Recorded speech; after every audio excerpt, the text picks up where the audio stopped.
et bienvenue dans mon atelier. Ici Myriam Moreau du blog Vibrer par l'art, là où on éveille les passions pour la création.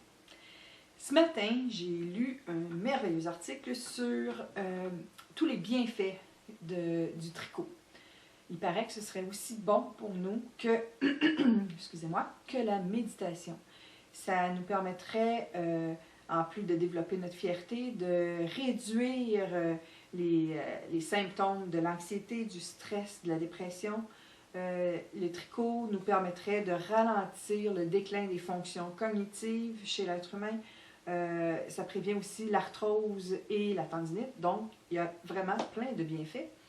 Et la lecture de cet article-là m'a donné envie de vous parler un petit peu de ma petite histoire, mon expérience personnelle de tricot avec des enfants.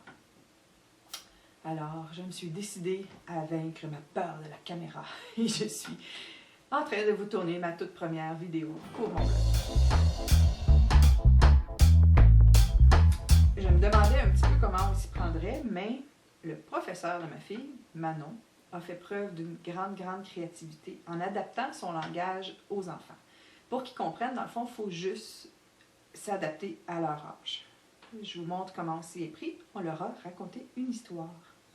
C'est l'histoire d'un petit garçon qui veut aller jouer dehors. Mais comme on est au Québec, il fait froid. Sa maman lui dit « Mets ton chapeau ». Et là, l'aiguille rentre. « Mets ton foulard ». Et en sortant, fais attention de ne pas glisser. Petite histoire toute simple, très imagée, que les enfants comprennent facilement. Il y avait juste à réciter ça un petit peu comme une comptine, puis ils savaient exactement quoi faire. Mets ton chapeau, mets ton foulard, en sortant, attention à la glace. Mets ton chapeau, mets ton foulard, en sortant, attention à la glace. Les enfants, en début d'année, avaient beaucoup de peine à compter les mailles. Ils n'étaient pas rendus là encore.